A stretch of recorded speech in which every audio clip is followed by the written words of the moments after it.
Hey guys, beautiful morning. Got up at 6:30 this morning, heading down to Cleveland, Tennessee to do some flying with a buddy of mine. We've got the paramotors. I got mine in the back there with my wing in the back seat.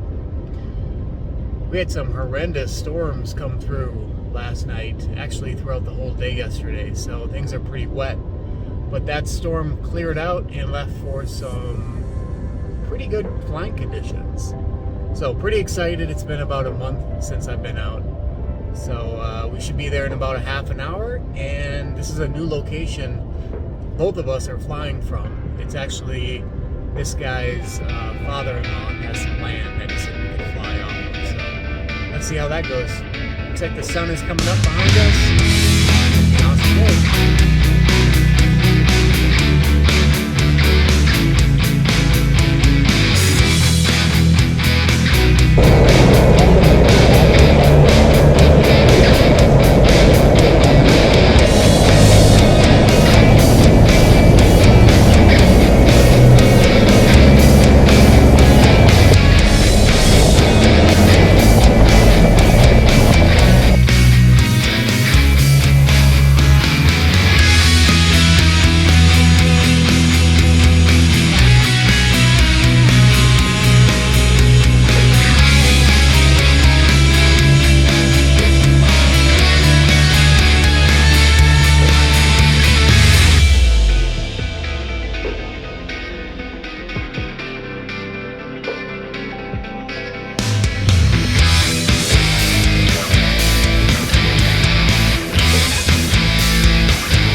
Hello guys and girls, welcome to my world, and you just got a little snapshot into my world. Paramotoring, powered paragliding, is something I've been doing for about 14 months. And that flight that you just saw, I've recorded multiple flights over the last year, but that flight was the most epic flight to this day. Getting up into the Smokie Mountains like that, flying up to close to 5,000 feet, it was surreal. It was an experience that I've been craving for a long time. That's one of the big reasons I got into this hobby, this sport, is to experience something like that. How I got into it was a buddy of mine. This was a decade ago. Seriously, 10 years ago. We were snowboarding, skiing, and he said, "Have you ever heard of this sport?" And he showed me a video, power paragliding. And I said, "Let's do that." And we started diving into it more, looking into it. And then it just kind of fizzled out, and it would pop up every so often, but that was the end of it, right? But it was always on my mind. This is something I want to do at some point in my life. And the cost was a factor, because you're looking at between $3,000 and $4,000 for the training itself. And you definitely want to do the training. The training is basically building your foundation, building your skills up at a level so that you feel competent to go do it on your own. And then from there, the training continues. So anyway, the cool thing about where I did my training is they had a payment plan. So I started like 6 months before. Every week I put in $120 or whatever. So by the time I got to my training date, my tuition was paid for. That made it a little bit more tolerable. I kind of accepted the fact that it was just weekly payments. So anyway, then you have the equipment cost, which is anywhere between $10,000 and $14,000 depending on what you buy. So all in, I'm guessing I was somewhere around $16,000 or $17,000, which is not cheap, but in perspective to just flight in general, it's pretty impressive. And to be able to do that for that amount of money, I mean, that's a decent car, right? But you get to have that experience. I can fly from a lot of different places. I literally fly right from my front yard. Anyway, so that was a tremendous experience. And if you've ever had anything like that in your life, that brings perspective. The guy I was flying with, we were talking about it, and he said what he's noticed since he's been flying is that his tolerance for negativity in his life has been built up. He says the things that seemed like big deals before just aren't. And how I explained it to him and how I've explained it to myself when I've tried to figure this out is that, we have a threshold we work within. Okay. So say this is your threshold. This up here is the high points in your life, the great things, the happiness, all of that. And then down here are the low things, the things that make you sad and frustrated. When you raise this up, okay, when you raise the things that bring joy and happiness through experience and opportunity and perspective, you bring this level up, guess what?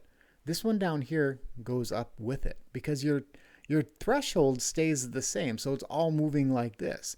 And what that does is the bottom part, as that goes up, it eliminates a lot of that petty stuff. That doesn't mean anything anymore. I used to have some level of road rage, but once I started my school and teaching people how to drive, I took some of that away.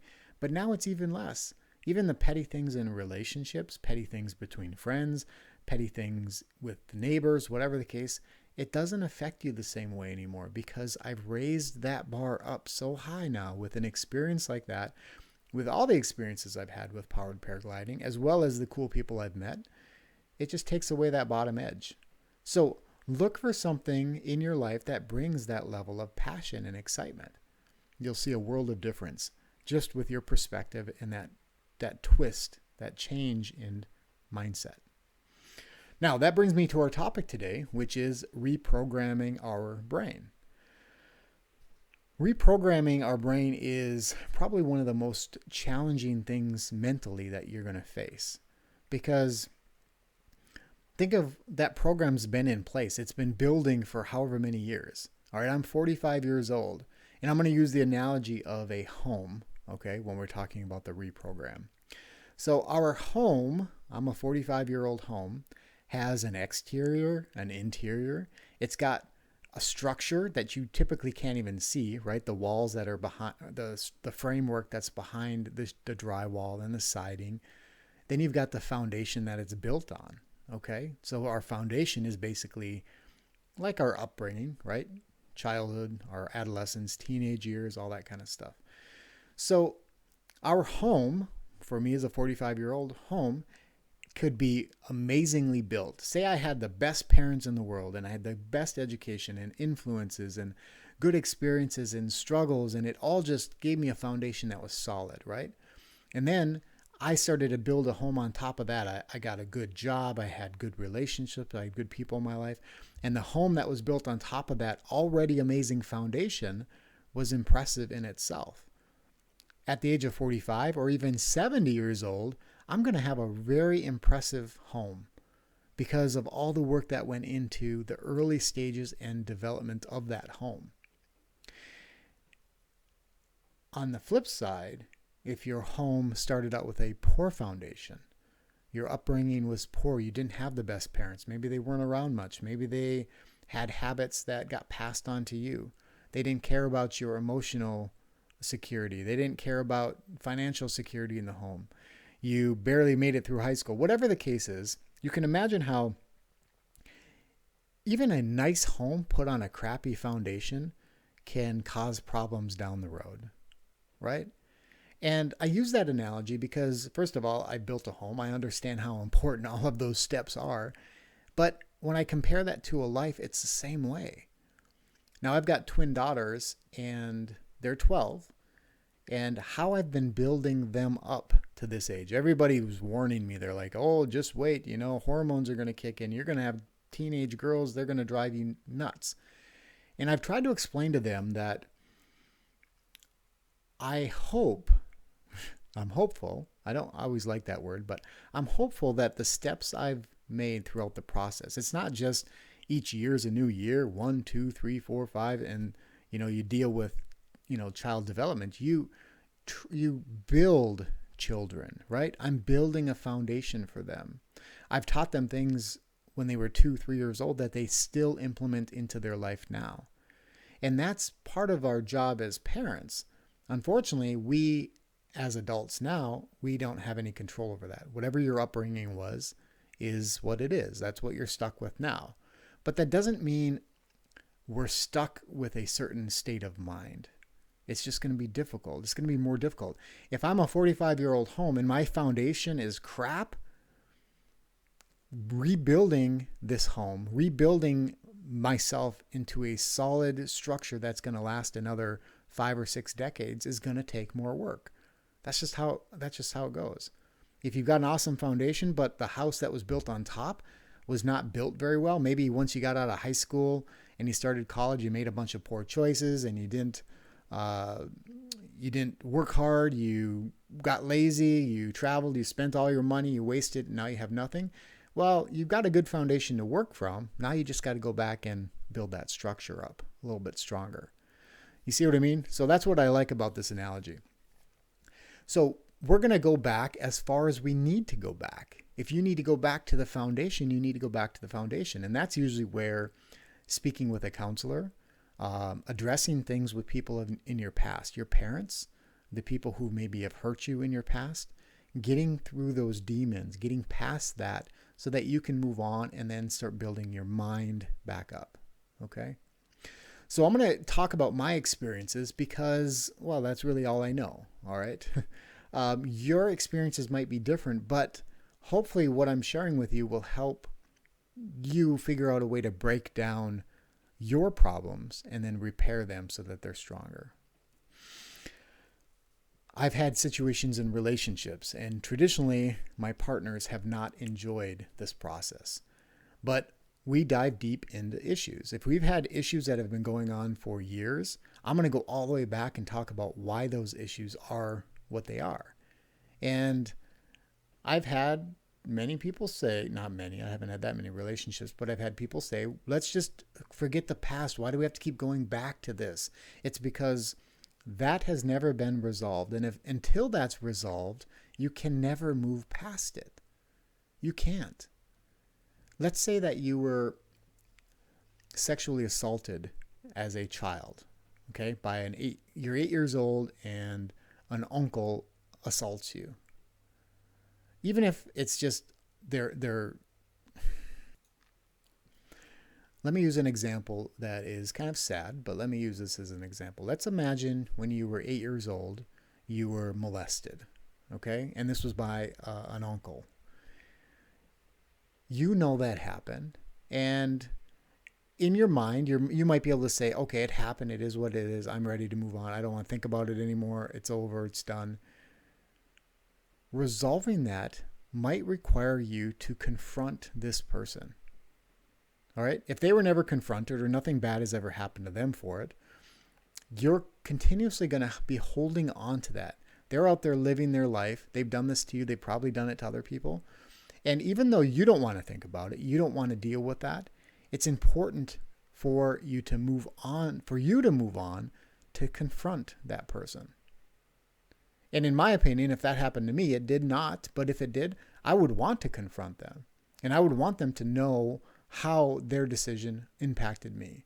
Now, you can make the call if you want to file a complaint and a police report and go through all that process. But just confronting them is allowing you to release that. Okay? Even if you had issues with your parents growing up, maybe they just weren't good parents. Maybe they weren't supportive.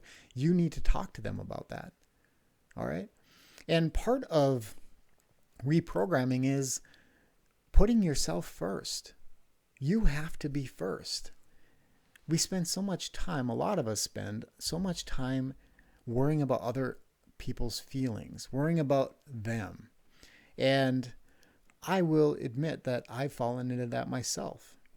I've spent so much time in relationships being a caregiver, taking care of other people's needs, finding ways to make them happy, finding ways to help them be better people or be more financially secure. I've invested a lot of time, energy, and money into relationships, and I've gotten far less than 50% in return.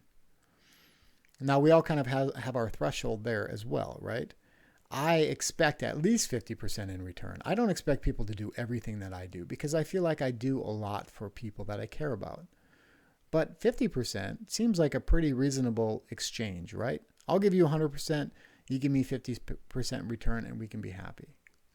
As soon as I'm getting less than 50, I'm out. It doesn't work for me anymore. I'm going to pull back that and I'm going to divert and put my energy, my financial assistance, my attitude, my happiness, my everything that I bring to a relationship. I'm going to put it in other people then, people who actually care for that. My daughters are important. I will give them that time, that extra additional time if needed.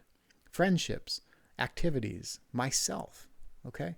So anyway, we want to fix those things. We want to recognize where negative energy exists in our life and try to find a way to get rid of it. And I've had some difficult experiences in my life, but some of those I really don't have any control over. Okay? When my mom passed away, I didn't do it. I didn't cause that to happen. It just happened. So I had to deal with it. Same thing with my father. I have a little bit of regret on how I wish I would have handled some situations better, but that situation it just happened. I'm trying not to use "it is what it is" because a buddy of mine just sent this to me in some article about saying "is what it is" isn't a good thing. But in that situation, it is what it is. He did this, he took his life, and I can't control that. Okay? I can try to find a way to minimize that negative energy coming into my life though. And I think I've done a pretty good job with that. So anyway, when we're talking about reprogramming, we're talking about looking at our life. We have to dig through it. We can't just look at the pretty siding on the outside and the nice carpet and drywall on the inside and say, hey, this house is awesome. It doesn't need any work, right? You might have to peel back the siding a little bit and see, is there rot? Is there foundational issues? Is the structure falling apart? Because maybe right now it looks good, but what happens in 5 or 10 years from now? Are those areas that we don't address now going to impact us down the road? So, how do we reprogram? The first thing is we have to recognize the problem. We have to write this out. Journaling is a great way to get things out. I told a friend of mine, I said, one of the reasons I'm doing this vlog is mostly to get this stuff out of my head. It's like I have all of these thoughts, but I don't have them organized very well. And the ability to project it out and say what I need to say and kind of piece it together in a way that makes sense, at least to me. Hopefully it's making sense to you. So anyway, that's the first thing we need to do is start addressing those issues. Start figuring out how far back you need to go. All right. So what started this for me, this whole reprogram, is I was listening to this podcast and this guy says, your bad habits are just part of a program. And if you don't want them to exist anymore, you have to reprogram. And I'm thinking, okay. But then the more I started thinking about it, I'm like, he's exactly right. Every bad habit I have isn't forced on me, isn't a choice that I want to be making, but why do I make that? So let me talk about a couple of my vices. Since I turned probably 30 to 35, somewhere in there, I started making better decisions as far as eating. All right. I've never been overweight. I've put on weight during stressful times or in poor relationships, times where, I didn't care as much about myself. But overall, I've been pretty active throughout my life and I recognize my threshold. When I look in the mirror and I can see, okay, I'm getting to a point where I'm like, all right, this is my breaking point. I need to come back from that. What happens for some people is they get to a point where they're like, this is too much. And they're like, well, it's not that bad. And then they kind of bump their threshold up. Another 5 pounds isn't a huge, well, okay, another 5. Pretty soon they're too far gone where it's taking a lot of work to fix. My threshold's been pretty low for myself. But my eating habits have not always been the best. Now, I do have a couple areas that I'm proud of myself for. For one, I traditionally have a morning nutrition drink for breakfast. I'm not big on a big breakfast, pancakes and all that kind of stuff, eggs and all that. I rarely would have something like that. One thing I've been starting to do is skipping lunch and just having a good, sensible dinner and then having a snack later in the evening. Now, probably not the best way, but we're all trying to find our own balance on what works for us. The problem I've had for many years is the snack I would have was not a very healthy snack. And it was usually high calorie, low nutrition, one of those snacks where after you eat it, you don't feel the best. You're like, why did I do that? And then the next morning, I'm going to the gym to work out just to burn off the snack that I had the night before. And it's like, what am I doing? Why am I stuck in this cycle? Because in the morning, I start out strong. I have high energy. I work out. I have my nutrition drink. Throughout the day, I'm pretty good. So, one of the things I do when I feel fatigued is I meditate.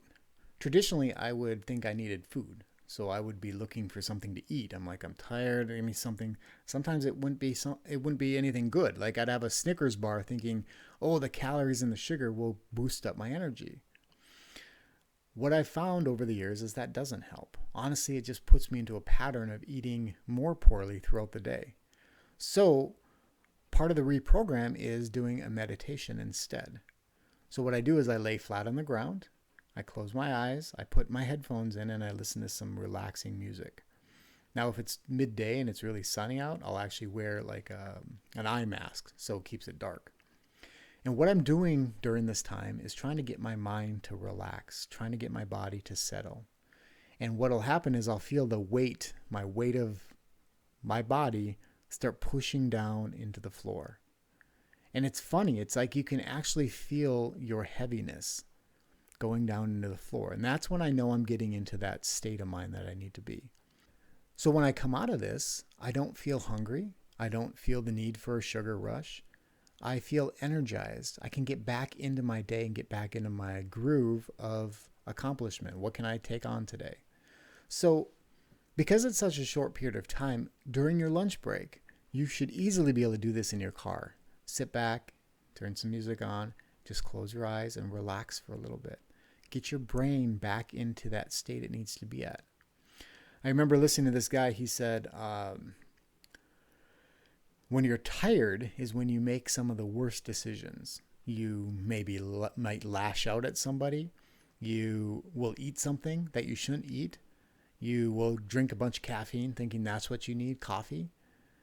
That's not helpful. None of that's helpful. When you're tired, your body's saying, I need rest. I need to relax. I need you to clear your mind for a little bit so that I can regenerate myself and get myself in a good place. Okay?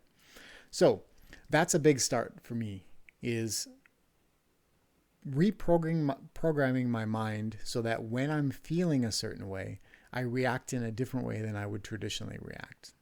All right? Same thing with an evening snack. Since I've started this reprogram, this is what I've been doing. So I still have my same snacks. And I was telling my daughters about this on the way to school today because I was trying to encourage them to make better decisions when it comes to eating and how we eat. And I said, it's not about deprivation because I like certain things and there's nothing wrong with liking them. I like Oreo cookies, right? Should I be eating 12 cookies? No. But if I take 3 or 4 and I've had a good day and I've worked out hard and I've moderated my calorie intake throughout the day. And if I want to have 4 Oreo cookies with a little glass of milk, which is somewhere around 400 or 500 calories, I can do that. It's about balance, okay? But I need to reprogram my brain so that when I'm feeling at the end of the day tired and I just want to veg out on the couch and watch TV and eat something, that I think about, okay, I'm going to sit and watch a show that's maybe 40 minutes long. What can I eat that I will feel good about myself afterward? The next morning, I will feel good about what I ate, but it still gives me some satisfaction. All right. So, I get these cauliflower, what are they? It's a cauliflower puff. Okay. They're like Cheetos. That's a good thing to eat, right? Low calories, somewhat not good for you. I wouldn't say it's good for you, but it is vegetable based. If I have another snack, I will have less than what I would normally have. And you know what? The next morning I wake up and I'm energized. I feel good about my decisions. When I go to work out, I'm not making up for my mistakes the next day. I'm building for the current day. So the best thing we can do for ourselves, and I don't want this video, I could talk for an hour about this. The best thing we can do for ourselves is outline a plan. How do we want to live our life? What do we want to achieve each day. And I tell you what, after doing it for one day, the next day I'm excited to do it again because I felt so good. It's kind of like working out. The first couple weeks are going to suck. But after you get through that point, it's going to feel good to work out and you're going to want to work out. Your body craves it. I remember the same thing drinking water. I didn't drink a lot of water. I was probably better than most, but the more I started drinking, now I'll drink 6 to 8 bottles of water a day. And I crave water. I want more. I'm always thirsty. But it keeps my body flushed and healthy and everything working correctly. So find that pattern for you. Your brain is programmed based off of your life and what you allow into it. Changing that it's not going to be easy. And the more reprogramming you have to do, the harder it's going to be. But that doesn't mean it's impossible. So the first thing we do is we establish relationships that are good for us, right? If your relationship, which is a huge percentage of your life, is not a good, healthy, loving, caring relationship, you either fix that or you move on from it because you have to have something solid to work from. What it comes down to is the most important person has to be you. It does. Even though there's people who rely on you, you might have children or a spouse or employees, whatever the case.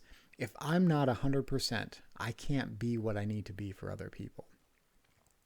Now, the other thing is building a foundation now. Okay, we have our foundation that we have to recover from, but we're rebuilding our foundation now. We have to make sure it's a good one. Get rid of bad habits. Okay, if you're a smoker and you just love cigarettes, have 1 cigarette a day and then transition down to 1 a week. Reward yourself at some point. I promise you at some point you're not even going to want any cigarettes. But you got to get rid of those habits. Those are hurting your foundation, and that poor foundation is going to hurt your future. We're building our children up, we should be, the same way we would build ourselves up. I'm building myself up now, so when I'm 50, 55, or 60, I'm in a way better position mentally than I am even now. Okay? Life is moving forward. If you're not happy with your current situation, we have to change it now so that the future is better. It's a better situation. There's that saying that insanity, what is it? Insanity is doing the same thing over and over again and expecting a different result. And that's what we do, right? Year after year, we live our life. We do the same things, and then we're like, why am I not happy still? And life sucks, and we start to blame other people, and we misguide ourselves because we don't take responsibility for that. Anyway, there's a lot to this, and I'll probably have to dive more into it another time too, because my mind is all over the place with all of these good thoughts and logic and how I want to do things for me and how I hope that can help you guys find the right path for you. But at this point, I think we've covered a pretty good stretch to work with. You guys have an amazing day. Do something that brings a smile to your face. All right. You don't have to go powered paragliding up into the mountains, but you can do something pretty cool.